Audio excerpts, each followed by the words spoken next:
Morning जी, great morning दोस्तों, नमस्कार। भूपेश आनंद आपके सामने।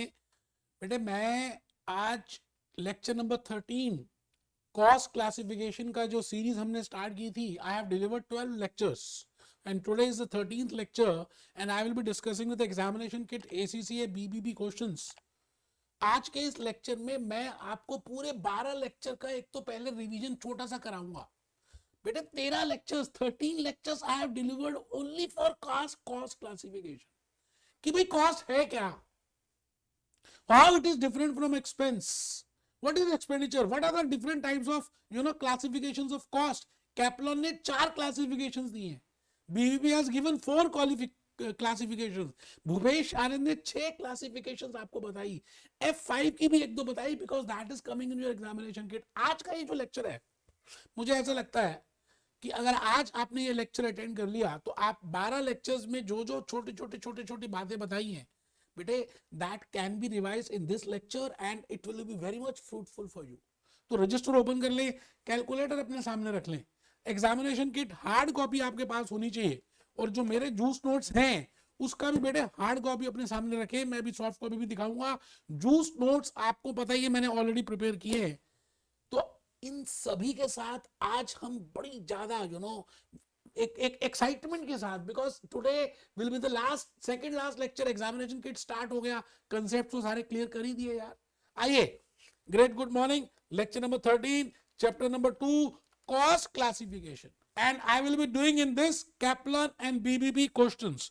मैं कैप्लन के और बीबीबी के क्वेश्चंस करूंगा आज। बस इस चैप्टर में लास्ट टाइम ये कहता हूं कि आप कमर सीधी करके बैठेंगे, टेबल चेयर में बैठ के पढ़ेंगे तो आपकी स्पाइनल कॉर्ड सीधी रहेगी और आपकी लाइफ एनर्जी ज्यादा सर्कुलेट करेगी। इन्हीं बातों के साथ मैं आज अपनी कहानी को आपके सामने लेकर आना चाहता हूं and my story is this is Bhupesh Anand. बेटे ये मैं खुश हूं आज बड़ा ज्यादा, बिकॉज मैंने जो सोचा वो कर दिया। 13 लेक्चर्स भूपेश आनंद ने cost qualification, cost classification and with my slides, with real life examples, Coca Cola, manufacturing, Levi's jeans, Renault pen, पता नहीं क्या क्या केस स्टडीज आपको नहीं बताई इन 12-13 लेक्चर्स में बेटे। तो मुझे इस बात की सेटिस्फेक्शन है कि जैसा सोचा था वो कर दिया। जैसे आप पेपर देने जाते हो, 100% जब आप अपनी पूरे एफर्ट्स लगाते हो तो आपको मन में एक सेटिस्फेक्शन मिलती है। पास और फेल तो बात की बात है, एक मन में तसल्ली होती है कि यार जो मौका मिला था, जैसा चांस मिला था, हमने बेस्ट यूज किया। तो मैं आज आपके सामने आज थोड़ी सी बात ये बताना चाहता हूँ कि आई हैव कंप्लीटेड 2 चैप्टर्स। मैंने ऑलरेडी 2 चैप्टर्स आज के बाद कंप्लीट कर दिए होंगे। चैप्टर 1 अकाउंटिंग फॉर मैनेजमेंट था and I have delivered 9 lectures and chapter 2 is cost classification. Cost की क्लासिफिकेशन की बात कर रहा हूं। 13 लेक्चर्स बेटे, आज 13th लेक्चर है और ये मैंने आपको लेक्चर प्लान भी बताया है बेटे। एक एक बात क्लियर की है। लेक्चर 1 में I have started with the introduction of cost accounting, management accounting और कॉस्ट क्लासिफिकेशन। मैंने कॉस्ट क्लासिफिकेशन का एक चार्ट प्रिपेयर करके दिया कि भाई कॉस्ट क्या है, कॉस्ट एक्सपेंस और कॉस्ट में क्या डिफरेंस है, what are the different types of cost, what is fixed cost, what is variable cost, what is semi variable cost, what is functional cost, what is direct material, what is direct labor, why depreciation is overhead, why what is product cost, what is marginal cost, what is this। बेटे इतना कुछ बताया आपको lecture number 1 में ही, पूरा flow chart दे दिया। फिर lecture number 2 से मेरी कहानी आगे शुरू हुई और थोड़ा सा फिर मैंने आपको financial accounting, cost accounting, management accounting की बातें बताई and I told you that management accounting cost accounting का ही पार्ट है। ठीक है sir. Lecture 3 again because specifically you should be aware of what I mean by cost accounting, और मैं chapter number 2 जो कॉस्ट क्लासिफिकेशन ले रहा हूं, that is the beginning of cost accounting. उसके बाद हम करेंगे अकाउंटिंग फॉर मटेरियल्स, फिर हम करेंगे अकाउंटिंग फॉर लेबर, फिर हम करेंगे अकाउंटिंग फॉर ओवरहेड्स, फिर हम करेंगे टेक्निक। बेटे चैप्टर 9 तक कॉस्ट अकाउंटिंग है। मार्जिनल कॉस्ट मैनेजमेंट अकाउंटिंग आपको तभी क्लियर हो सकती है अगर आपको ये कॉस्ट अकाउंटिंग क्लियर हो। तो मैंने लेक्चर नंबर 3 में आई told you about what is the difference between cost accounting and financial accounting. और फिर लेक्चर 4 से मैंने 6 क्लासिफिकेशंस बताई और स्पेसिफिकली हर एक लेक्चर में एक एक क्लासिफिकेशन को डिस्कस किया। जैसे लेक्चर नंबर 4 में I discuss about how cost can be classified on the basis of traceability, direct cost क्या होती है और इनडायरेक्ट कॉस्ट क्या होती है। फिर लेक्चर 5 में how I can classify the cost on the basis of timing, historical cost क्या होती है, फ्यूचर कॉस्ट क्या होती है। फिर लेक्चर नंबर 6 में I discuss about how we can. Lecture 6 और 7 तो इतने इंपॉर्टेंट है, आज एग्जामिनेशन किट में जब आप देखेंगे बेटे पूरा examination kit, mock test, BBP, Kaplan, lecture 6 और 7 से भरा पड़ा है. Behaviour of cost, variable cost, semi variable cost, step wise cost, fix cost. And then in lecture number 7 I discuss about high and low method. Lecture number 8 में मैंने आपको functional classification बताई, एक एक क्लासिफिकेशन का अलग अलग लेक्चर लिया, हैंड रिटन स्लाइड्स बताई, रियल केस स्टडीज कराई, बैलेंस शीट्स दिखाई, लॉजिक्स बताए, म्यूजिक दिखाया कि आपको समझ आ जाए. लेक्चर नंबर 9 में मैंने बेटे F5 की थोड़ी सी बातें यूज की, डिफरेंशियल कॉस्ट, अपॉर्चुनिटी कॉस्ट, क्योंकि आपके पेपर्स में बार बार आ रहा है वही. फिर मैंने लेक्चर नंबर 10 में प्रोडक्ट कॉस्ट की बातें की. अच्छा, लेक्चर 11 में आई told you about cost centre, cost unit, cost product. Lecture 12 last lecture जो लिया, आज 13th है, लास्ट लेक्चर में I discuss about what I mean the cost equations, what is y is equal to a plus bx, why it is a linear equation, and why, what is the independent variable, what is the dependent variable, what is a intercept, what is slope. क्या क्या नहीं बताया दोस्तों. आज के इस lecture के through मैं भूपेश आनंद एग्जामिनेशन किट के क्वेश्चंस करूंगा और मैं अपना टाइम वेस्ट नहीं करूंगा. बेटा मैंने tips, techniques, types of questions, क्या क्या आते हैं, कब आते हैं, कैसे सॉल्व करने हैं, ये सब कुछ यूट्यूब में ऑलरेडी अपलोड कर दिया है. तो आप डायरेक्टली मुद्दे पे आ जाएंगे. हम क्वेश्चन नंबर सीधा कॉस्ट क्लासिफिकेशन का क्वेश्चन नंबर हम कैप्लर निकाल रहे हैं.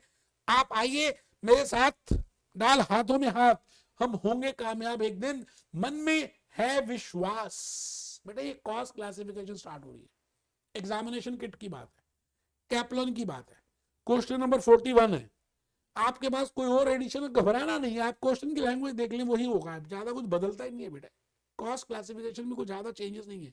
तो मैं लेकिन पहले 42 क्वेश्चन करूंगा कि 41, उसके बाद एक दो लेक्चर्स, अभी एक दो क्वेश्चंस के बाद करूंगा कि आपको तब ज्यादा समझ आएगा. 42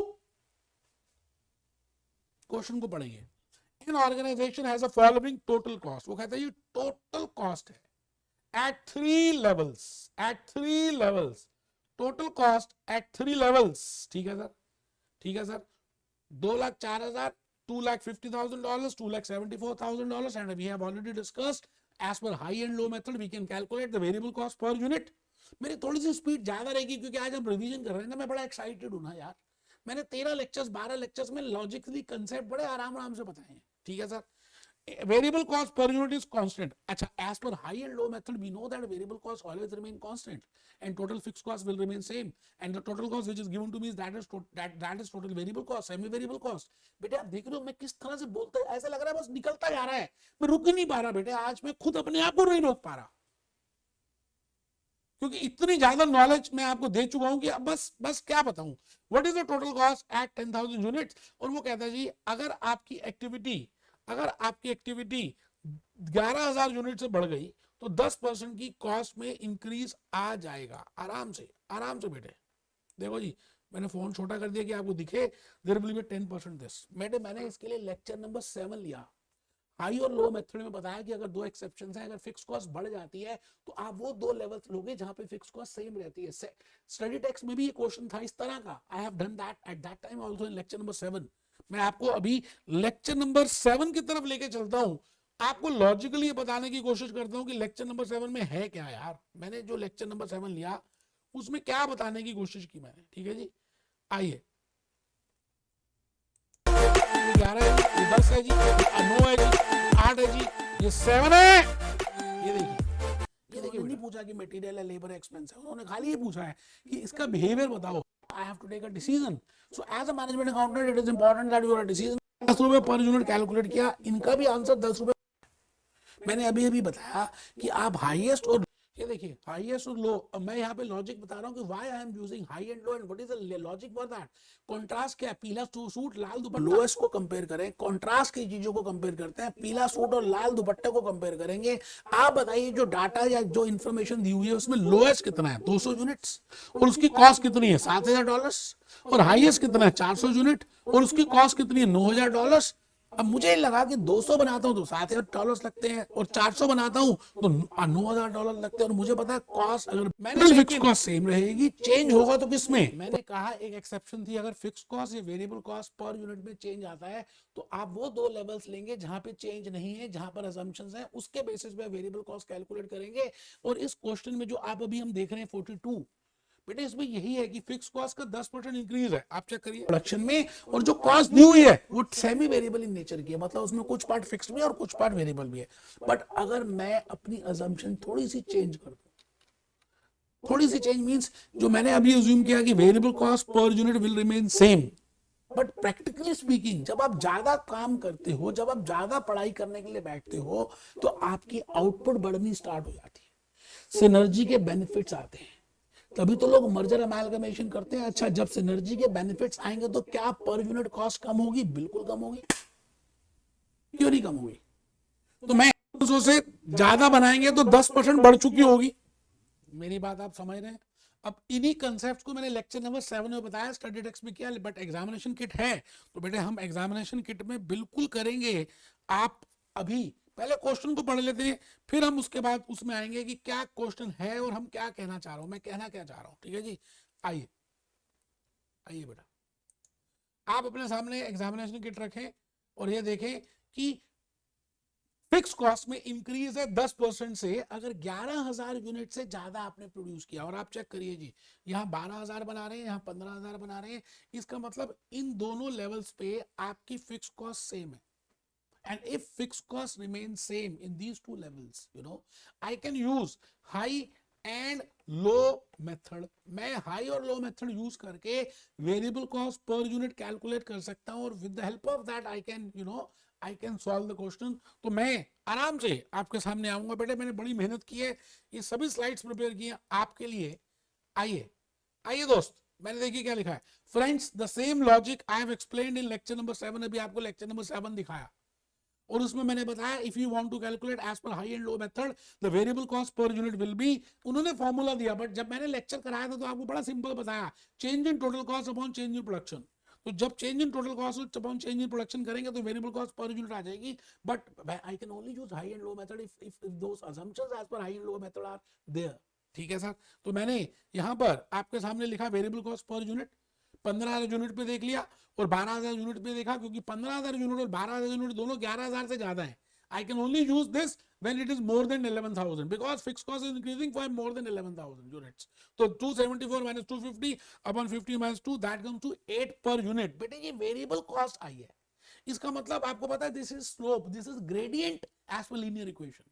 एक यूनिट बनाएंगे तो $8 लगेंगे, तो अब जितने भी यूनिट्स बनाएंगे उससे मल्टीप्लाई कर सकते हैं। It is independent variable and total cost is dependent variable. But the point is इसकी $8 पर यूनिट के बेसिस पे मुझे अब फिक्स कॉस्ट कैलकुलेट करनी है। अच्छा, फिक्स कॉस्ट कैलकुलेट करने के लिए आप 12,000 का लेवल ले ले या 15,000 का लेवल ले ले, बात एक ही, आंसर सेम आएगा। मैंने 12,000 के लेवल पे कैलकुलेट किया कि भाई लीनियर इक्वेशन है, total cost is equal to fix cost plus variable cost per unit into gradient into number of units produced. तो मैंने यहाँ पर आप चेक करिए, दो टोटल आपको पता है $250,000 की कॉस्ट है 12,000 यूनिट्स पे। अच्छा, मुझे अब ये नहीं पता कि फिक्स कॉस्ट कितनी है, उसी को तो निकालना ही है, बट मुझे ये पता है कि $8 per unit is the variable cost per unit, this is the slope, this is the gradient, and I know that 12,000 units की कॉस्ट है।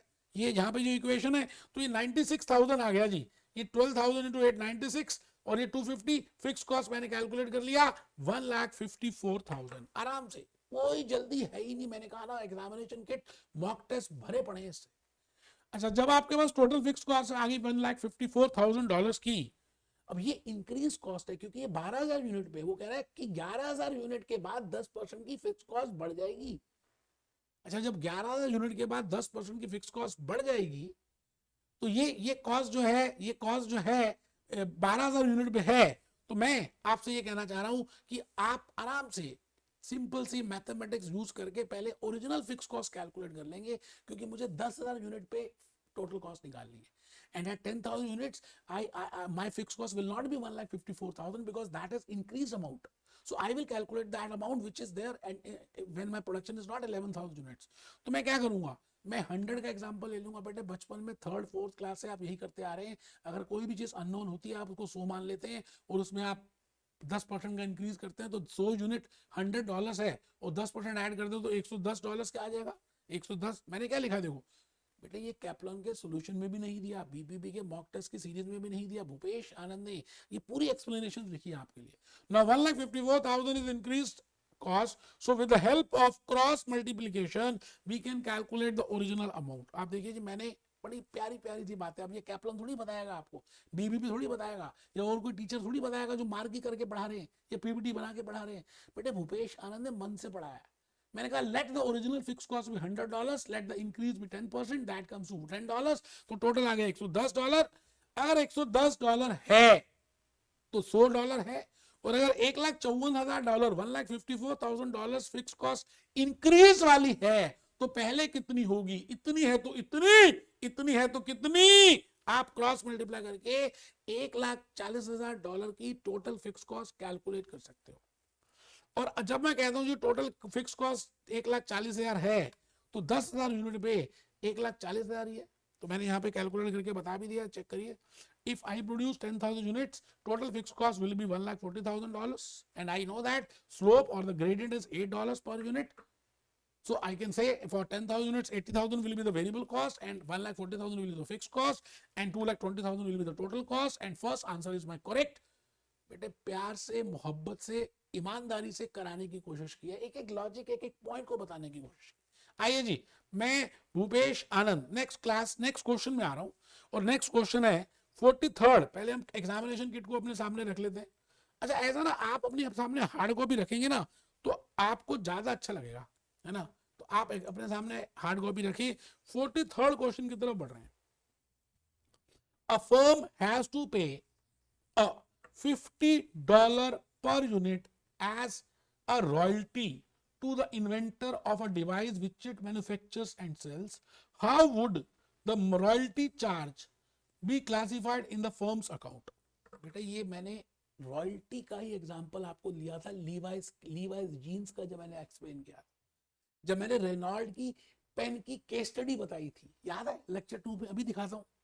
वहां पर मैंने इस बात को यूज किया था कि मैंने कहा था डायरेक्ट एक्सपेंस के एग्जांपल्स ही नहीं है, एक आध एग्जांपल होगा रॉयल्टी का। रॉयल्टी मैंने आपको एक्सप्लेन करने के लिए बताया था that when you produce Reynold pen then you have to pay the royalty, and that is direct expense. वैसे 99% डायरेक्ट मटेरियल के, डायरेक्ट लेबर के एग्जांपल्स तो हैं, बट डायरेक्ट एक्सपेंस के एग्जांपल बड़े कम से हैं बेटे। तो उस समय में मैंने बताया था रॉयल्टी है। आइए मैं आपको बता दूं कि मैंने कहां पे बताया था। एक सेकेंड, आपको थोड़ा सा अच्छा लगेगा बेटा जब आप मेरी बात को सुनेंगे। लेक्चर में लेके डू वंडर्स। मैं उन सभी बातों को आज आपके सामने, भूतों भूतनियों चुड़ा, cost versus expense, very important. The process that is named as cost. बहुत बढ़िया। एक बच्चे ने कहा सर हमने ये तीनों बातें लिख ली। बेटे बहुत अच्छी बात है आप लिख रहे हो। तो एलिमेंट्स ऑफ कॉस्ट में अगर आपने सिंसियरली ये सारे लेक्चर्स 10-15 पास कुछ भी नहीं था, लेकिन स्टिल उन्होंने किया, इसका मतलब ऐसी लागी लगन मीरा हो गई मगन। इट मींस इट क्या क्या बढ़िया बढ़िया प्रोडक्ट्स। तो डिविडेंड इज एक्सपेंस, पे भी कर रहे हैं इंडस्ट्री। हाउ दे जाते हैं, जर्नल बड़ा ज्यादा इमोशनल हो जाता। इसी लेक्चर में मैंने ये बताया कि एक्सपेंसेस में जब मैं लीवाइस केस स्टडी ले रहा हूं तो उस केस में जैसे मैं को थोड़ा सा पॉइंट मिल नहीं रहा, अभी मैं एक सेकंड देख ही रहा हूं कि वो कहां पे बताया तो इसी लेक्चर में। ये देखो जी, मैकडॉनल्ड की केस स्टडी है। ये cost accounting, decision making, costing, cost, manufacturing, distribution, element of cost, this material. ये देखिए लीवाइस केस स्टडी दिख रही है, लीवाइस की जीन्स मैंने बना के दिखाई है। उसमें बताया कि आपको डायरेक्ट मटेरियल क्या है, डायरेक्ट लेबर क्या है, डायरेक्ट एक्सपेंसेस क्या है। बेटे एक एक बात को क्लियर किया है। मैं आ रहा हूं जी, मैं कहां पे आऊं, मैं बेटे आज आपके सामने दोबारा से उसी कैप्लॉन की बुक में आ रहा हूं, और मैं ये कहना चाहता हूं। वो कहता है जी बताओ व्हाट रॉयल्टी को क्या मानेंगे। बेटा रॉयल्टी को क्या मानेंगे, डायरेक्ट एक्सपेंस मानेंगे और क्या मानेंगे। Royalty is not a direct expense, royalty is not a production overhead, royalty is not administrative overheads. और मैंने इसके लिए अपनी मैंने बड़ी प्यारी सी स्लाइड भी प्रिपेयर की है। देखो जी क्या लिखा है। फ्रेंड्स इन लेक्चर नंबर 2 जो अभी लेक्चर दिखाया था, I told you about Levi's case study, Renault case study for explaining few rare examples of direct expenses, because direct expenses होते ही बड़े कम से हैं, है ना। उनको एक्सप्लेन करने के लिए मैंने लीवाइस की केस स्टडी, रेनॉल्ड की केस स्टडी एक्सप्लेन की। आई थिंक आपको बात समझ आ चुकी है जो मैं कहना चाह रहा हूं। मैं अब क्वेश्चन नंबर 45 में आ चुका हूं, और मैं चाहता हूं कि आपको 45 कराऊं और बताऊं कि क्या है नेक्स्ट क्वेश्चन। अभी 44 एक मिनट में करेंगे, है ना, ये तो बहुत इजी था क्वेश्चन है, तो इसलिए मैं पहले 45th में आ रहा हूं, जो आपको मैं चाहता हूं कि थोड़े डिफिकल्ट वाले या टिपिकल वाले बता दूं। विच of the following can be included while valuing inventory. बेटा इन्वेंटरी की जब आप वैल्यूएशन करते हैं, है ना, तो उसमें क्या क्या इंक्लूड करते हैं, मैंने बताया था it is up to the factory overheads. Direct material भी इंक्लूड करते हैं, डायरेक्ट लेबर भी इंक्लूड करते हैं, डायरेक्ट एक्सपेंस भी इंक्लूड करते हैं, और factory overheads, production overheads, variable और फिक्स दोनों करते हैं। ये बेटे लेक्चर नंबर 6 में मैंने बताया हुआ है। आइए जी, मैं लेक्चर नंबर 6 में लेके चलूं, और आज आप मुझे रोकोगे नहीं बेटे, मैं lecture with the production which relates 6 नहीं है वो, मैं ये नहीं कहना चाहिए तब भी 2000 मतलब 26 से 30 में बताया, 38 में बताया। प्रैक्टिकली रिलेशनशिप में आसानी रहेगी यार बेटे, मुझे तो लिख रहे हैं आप झुक के नहीं बैठे। Administrative cost, office cost, factory, मैंने आपको बताया ना लेक्चर नंबर आप उठ भी नहीं रहे, आप ईमानदारी से लिख रहे हैं। Administration cost, office cost, expenses incurred. तो बेटे आपको अब आई थिंक मैं प्रूव भी करता जा रहा हूं कि मैंने सारे लॉजिक, सारे कंसेप्ट आपको बताए, इसलिए आपसे एग्जामिनेशन किट के क्वेश्चंस मैं जल्दी कर पाऊंगा। आइए हम दोबारा से उस क्वेश्चन की तरफ बढ़े और वहीं पे उसका आंसर कर दें। मैं यहां पर आ गया जी, बिल्कुल आ गया। आइए देखते हैं which of the following will be this। ठीक है जी, direct material will be the part, direct labour will be the part, administrative overheads will not be a part, production overhead will be a part। अब इसका मतलब first, second और fourth, first, second और fourth, ये वाला part answer ठीक है। मैं आ गया जी क्वेश्चन नंबर 46 में। Which of the following is classified as a step cost. Lecture 6 पूरा मैंने स्टेप कॉस्ट के बारे में बताया, लेक्चर 7 पूरा मैंने हाई लो मेथड के बारे में बताया। अभी जो लेक्चर 6 मैंने गलती से निकाल दिया था, अब देखना स्टेप कॉस्ट की बात पहले देखते हैं, फिर उस क्वेश्चन में आएंगे कि मैं कहना क्या चाह रहा हूँ।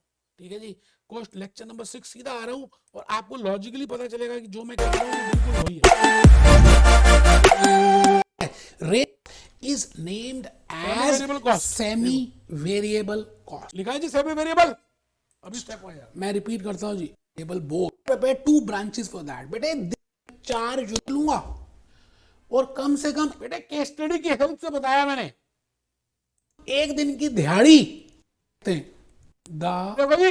पॉइंट, बड़े सारे एग्जांपल बैच की बात करें, जैसे आप स्कूल में batch cost, step cost, lot size cost, picnic का एग्जांपल दिया, बैच का एग्जांपल दिया, हॉस्पिटल का एग्जांपल दिया, नर्सेज का एग्जांपल दिया, सुपरवाइजर का एग्जांपल दिया, एक एक बात को लॉजिकली बताने की कोशिश की कि भाई ये है स्टेप कॉस्ट। आइए, मैं भूपेश आनंद आज आपके सामने सारे क्वेश्चंस को प्रूव कर दूंगा कि सब कुछ मैंने आपके सामने किया और आपको क्लियर है। Which of the following is usually classified as step cost. वो कहते हैं इनमें से, निम्नलिखित कॉस्ट में से ये बताओ कि कौन सी स्टेप कॉस्ट है। ठीक है जी, supervisor wages, yes supervisor wages. एक सुपरवाइजर, एक यही वाला एग्जांपल मैंने वहां पे दिया था, एक सुपरवाइजर एक पर्टिकुलर नंबर ऑफ वर्कर को सुपरवाइज कर सकते हो, उससे ज्यादा वर्कर्स होंगे तो आपको एक नया सुपरवाइजर अपॉइंट करना पड़ेगा। Raw material is not, rates is not, telephone is not, so supervisor wages. बेटे टेलीफोन कॉस्ट पहले फिक्स रहती है फिर वेरी करती है, तो it is a semi variable cost, है ना। Direct material is a variable cost, and rates and taxes is again a variable cost। तो यहाँ पे वो कहता है स्टेप वाइज कॉस्ट कौन सी है। बेटे supervisor salary is a step wise cost. Which of the following is not a cost. अभी इसको देखेंगे बेटे, मैं ना कॉस्ट सेंटर, कॉस्ट ऑब्जेक्टिव वाले 1-2 मिनट के लिए डिले कर रहा हूँ, अभी कराऊंगा।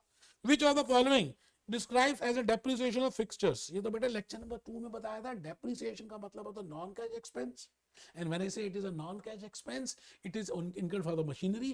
और उस मशीनरी में बड़े सारे यूनिट्स हम प्रोड्यूस करते हैं, और जब हम मशीन, अब ये फिक्सचर है ना, डेप्रिसिएशन ऑफ फिक्सचर्स। दोबारा पढ़ लीजिए क्वेश्चन क्या कह रहा है। Which of the following describes depreciation of fixtures. Not a cash cost, so it is ignored. नहीं बेटा ये तो ठीक नहीं है। It is a part of overheads.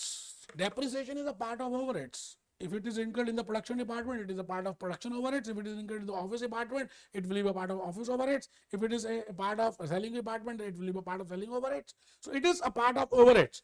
Which of the following cost would not be classified as production overhead cost in the preceding in the food processing company. ठीक है sir, ये बड़े इजी बातें आपको दिखा रहे हैं।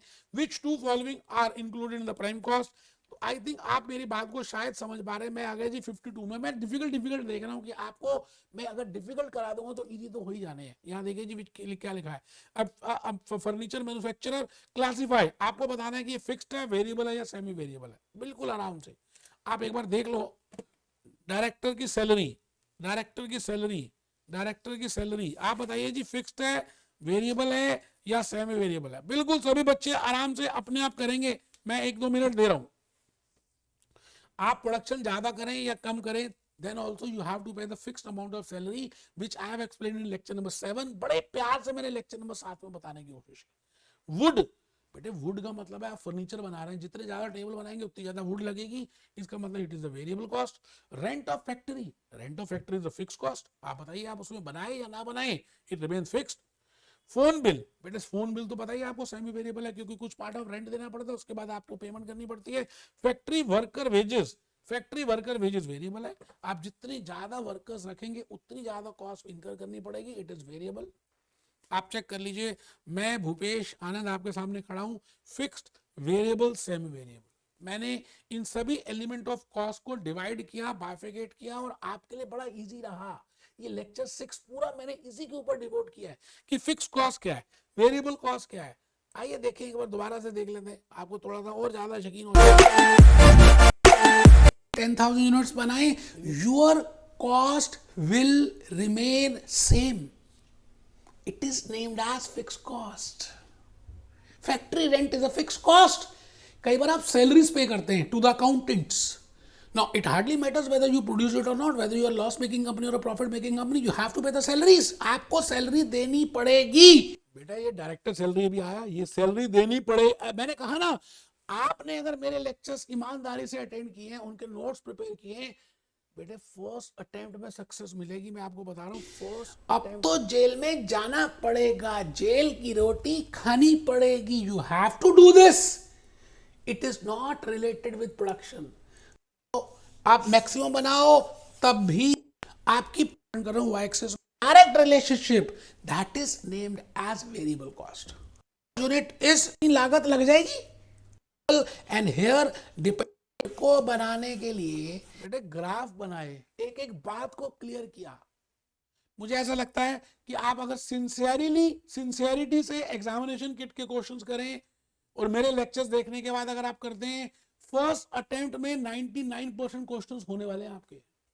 आइए हम 1-2 क्वेश्चंस और करके देखें कि मैं कहना क्या चाह रहा हूं और वहीं से एक्सप्लेन कर दूं। आइए बेटे, आइए, आओ, लो जी। ये बेटे ये ग्राफ भी मैंने आपको बताया, बहुत सारी बातें हमने इसके ऊपर डिस्कस की हैं। अब हमारे नेक्स्ट क्वेश्चन की तरफ। कोडिंग, मैंने लेक्चर नंबर 12 में बताया था कॉस्ट कोडिंग सिस्टम क्या होता है, कॉस्ट कोडिंग सिस्टम्स क्या होते हैं, फ्रीक्वेंशियली क्या होता है, सीक्वेंशियल कोड क्या होता है, कॉस्ट कोड क्या होते हैं, what is the importance of cost codes.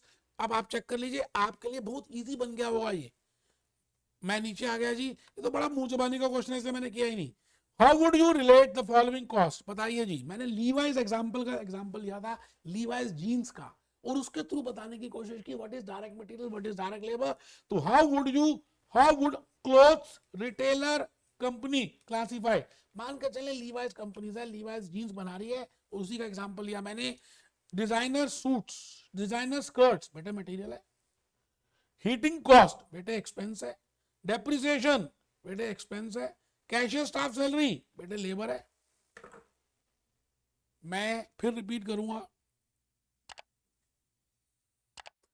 आप अगर सच में ईमानदारी से मेरे लेक्चर्स को देखेंगे तो एग्जामिनेशन किट कोई बहुत बड़ी चीज नहीं है, कोई हवा नहीं है जो आप डर जाएंगे। नेक्स्ट क्वेश्चन में आ जाइए, विच of the following is classified as a direct labor, and I have explained in lecture number 2 that labor which is directly related with production is named as direct labor। Personal manager नहीं जी, bricklayer is नहीं जी, general manager is अच्छा is नहीं जी, maintenance manager is a company producing cameras नहीं है, मैंने ध्यान से पढ़ा नहीं। इसका मतलब is a construction company, bricklayer is a construction company, general manager in this which of the following will be classified as a direct labor। Personal manager, bricklayer, general manager, maintenance वाला, दे बेटे बी। 56 का B मेरे को ठीक लग रहा है, क्योंकि बाकी तो सभी गलत लग रहे हैं बेटे। यही आंसर है बेटा। अब आ जाइए हम नेक्स्ट क्वेश्चन की तरफ बढ़े। Question number 58, the following data relates to the output level. बेटे कॉस्ट इक्वेशन मैंने लेक्चर नंबर 12 में बताई थी, y equal to a plus b x. अच्छा मशीन आवर्स दिए हुए, अगर 17,000 मशीन आवर्स चले तो इतनी कॉस्ट आएगी ओवरहेड्स, और अगर 18,500 तो इतनी आएगी। Change in cost upon change in hours is equal two variable cost per hour. जब आप वेरिएबल कॉस्ट पर आवर निकाल लेंगे तो टोटल फिक्स कॉस्ट आ जाएगी। तो बेटे टोटल फिक्स कॉस्ट निकाल सकते हैं 251 750 minus 246 500। I am using high and low method. Lecture number 7 मैंने purely high and low method में बताया था बेटे, ये देखो lecture 7 purely high and low method में बताया। ये लो बनाए चाहे 10,000 बनाए, ग्राफ फिक्स्ड इन, ये एक कंसेप्ट यूज कर दिया जी। चेंज निकालें, कैसे निकालते हैं? चेंज प्रोडक्शन और low high low method, as I have just told you कि आप कॉन्ट्रास्ट वाली दो चीजें कंपेयर करेंगे तो ज्यादा आप डिटेक्शन कर पाएंगे, तो उसका नाम है हाई एंड लो। ठीक है सर, हाई एंड लो। ऊपर देखिए जी मैंने कुछ स्टेप्स लिख दिए, वहीं से कॉपी पेस्ट मारा कैप्लॉन और बीबीपी से। वैसे मैं आपको बताऊं बिना स्टेप्स लिखे भी आप कर सकते हैं, बट आप लिखेंगे, मैंने कहा बिना स्टेप लिखे भी आप कर सकते हैं क्योंकि मैंने आपको लॉजिक्स बताए। तो आई थिंक आपको सारी बातें समझ आ चुकी। बेटे मैंने इसके बाद आपको क्या बताऊं, आपके अपने ही मैंने जो जूस नोट्स अभी आपको दिखाए हैं, अगर आप उन जूस नोट्स में थोड़ा सा देखना शुरू कर दें तो मुझे लगता है बड़ी सारी बातें और क्लियर होंगी। वैसे हम नेक्स्ट लेक्चर में भी अभी कैप्लॉन के कुछ क्वेश्चंस और करेंगे। बड़ी मेहनत की है बेटे, जूस नोट्स में भी ग्राफ प्रिपेयर किए। ये लास्ट मिनट के जूस नोट्स हैं कि जब आप सब कुछ रिवाइज कर चुके हैं, माइंड मैप्स बना चुके हैं, एग्जामिनेशन के क्वेश्चंस कर चुके हैं, तो बेटे मैंने उसमें जूस नोट्स बनाए कि आपको और ज्यादा लॉजिकली चीजें समझ आए। बड़ी मेहनत की है यार F2 के लिए, क्योंकि मैं चाहता था कि F5 का बेस आपका F2 से बन जाए। मिलते हैं बेटे, be happy, B jolly, B cheerful.